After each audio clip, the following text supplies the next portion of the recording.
Good morning. I'm here also to give testimony as to prayer.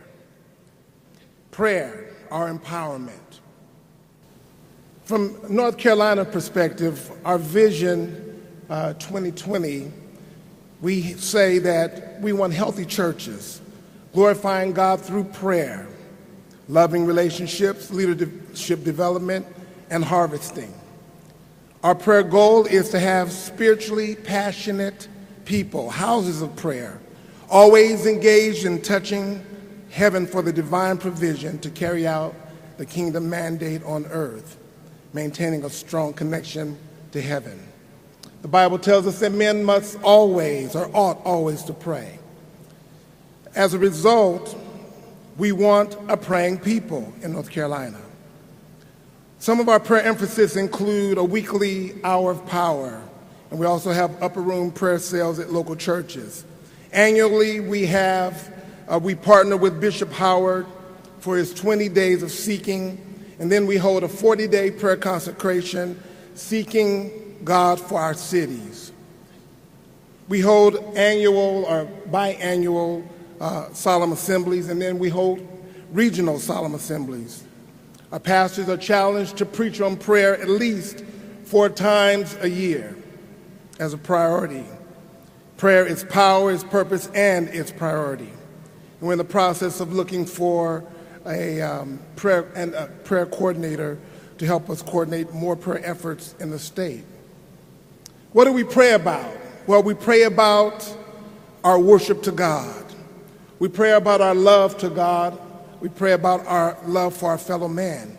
We pray about our prayers. We pray about leadership development, and we pray about harvest.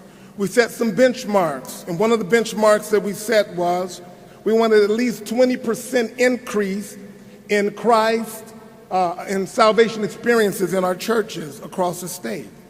We also wanted our environments in our local churches to be charged with the Holy Spirit. In this first year of this new core value on prayer, we've hit our benchmarks and some. The sermons are up by 43%, conversions are up by 26%, sanctification is up by 18%, baptism with the Holy Ghost is up by 95%. Amen. And members added to the church in this period are also up by 29%. In our summer camp attendance is up. I'm sorry I can't give you an exact amount, but it's up. The conversion rate is up by 152%. Sanctification is up by 102%. Baptism with the Holy Ghost is up by 600%. Yes. Water baptism up by 39%. Some of the testimony from our local churches include Pastor Ron Brisson, our pastor from our New Life Ministries in Roseville. He shares that they began praying on Wednesdays and on Sundays as they were seeking God for vision. God planted in their hearts to build a new church. They bought property and they began building the church. Well, the church is valued at about $2 million. This year, as a result of prayer, someone wrote a check for $1 million and gave it to them and paid out their debt-free. Hallelujah. There's revival going on in that local church. It continues to go on. Families are coming all the time, new people. To God be the glory. Pastor Benjamin Duncan testifies that at Ward Avenue, they've been praying for the last 2 years. And as they pray, they're beginning to see God answer prayers. People are being saved. There are healings taking place. Families are being restored. One lady that has Hodgkin's lymphoma, I'm not sure if it's a lady or a man, but I can't remember, Bishop, but had Hodgkin's lymphoma, is now totally healed, living a normal life. It's an answer to prayer. Pastor Bill and Donna Vines from Breezewood, Fayetteville, North Carolina, they talk about having communion with God and fellowship with God. And they said they cannot even begin to tell you all the positive changes that have taken place as a result of prayer. There's miracles, healings, including cancer, restored marriages, long-awaited salvations are coming, and God is steadily bringing new people to the church, and it's all a result of prayer.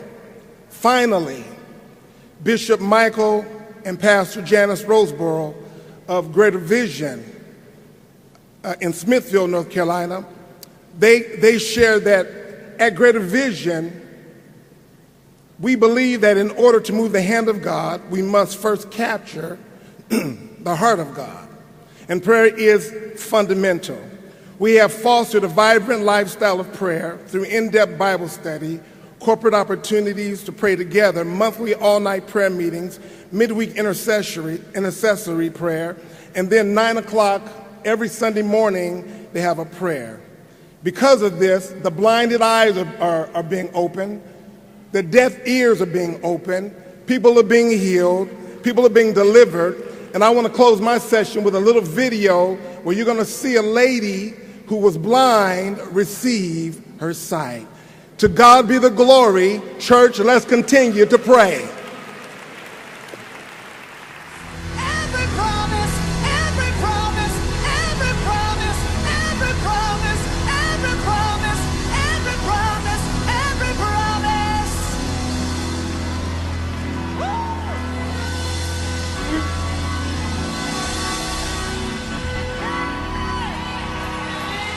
You can claim. Come on, just reach up and say, I take it.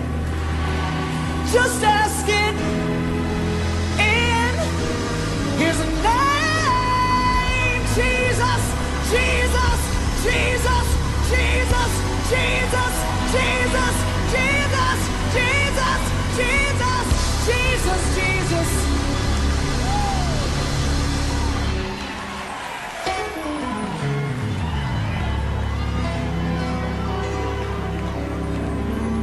Cause everything you need,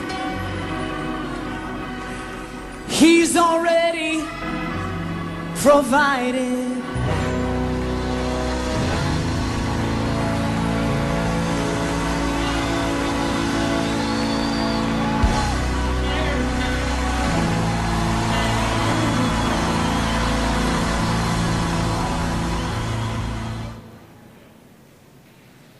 He has healed my